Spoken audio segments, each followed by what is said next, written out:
Hakikat syirik itu, kata para ulama, adalah ketika engkau mendatangkan tandingan bagi Allah, padahal Allah yang menciptakan kamu.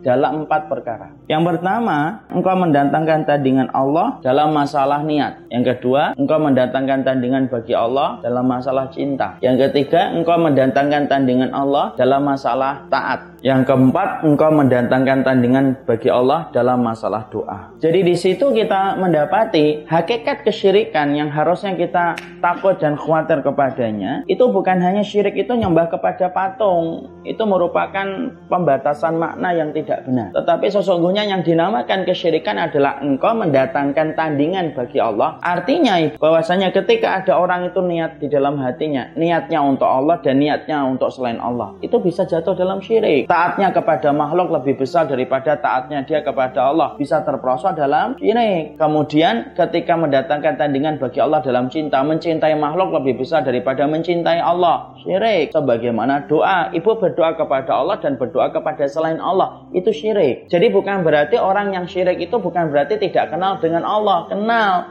Tapi dia ketika beribadah kepada Allah, dia mendatangkan tandingan bagi Allah ketika dia juga beribadah kepada Allah. Dia cinta kepada fulanah, sama besarnya dia cinta kepada Allah. Itu syirik itu. Mendatangkan tandingan itu hakikatnya syirik itu mendatangkan tandingan. Makanya Nabi sampai mengatakan antaj'ala lillahi niddan. Kamu itu mendatangkan tandingan bagi Allah. Orang yang berdoa kepada Allah dan kepada selain Allah. Orang yang berdoa ke kuburan ibu, atau orang yang kemudian datang ke tempat-tempat keramat. Mereka itu kenal dengan Allah atau tidak?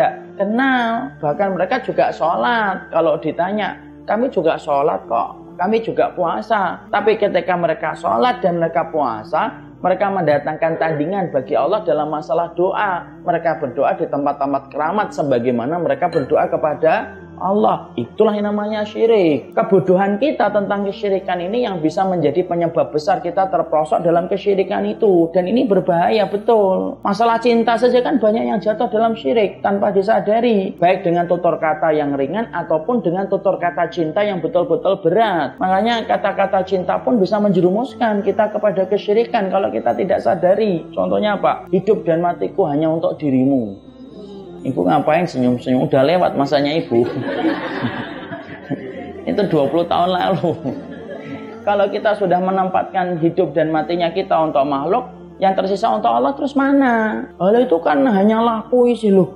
Hati-hati dengan omongan. Karena omongan itu tidak pernah menjadi ringan di hadapan Allah. Omongan itu ibu akan mencari pemiliknya di dunia dan akan mencari pemiliknya nanti ketika dihisab oleh Allah. Makanya sampai Nabi berkata, wa innal abda la yaqulu bil kalimah ma yara fiha ba'san illa ab'adahu Allahu minha sab'ina kharifan. Ada loh seorang hamba ngomong satu kecap, satu kata yang dia pandang itu kata-kata yang ringan, tapi bisa jadi dengan kata-kata itu dia ditenggelamkan oleh Allah ke dalam lautan neraka sejauh 70 musim. Saking jauhnya dia di dalam neraka ketika dibenamkan gara-gara ucapan. Dan itu merupakan satu pernyataan yang sifatnya itu ringan tetapi justru bisa menjadikan tandingan bagi Allah kan. Karena ibu membaca pada ayat Qul inna sholati wa nusuki wa mahyaya wa mamati lillahi rabbil alamin. Ada sebuah syair itu yang pernah ditanyakan kepada anak ketika ngisi di salah satu universitas. Ada sebuah syair kayak gini tuh boleh atau enggak Ustaz? Gimana? Aku kalaupun berada di surga hambar tanpa kehadiran dirimu.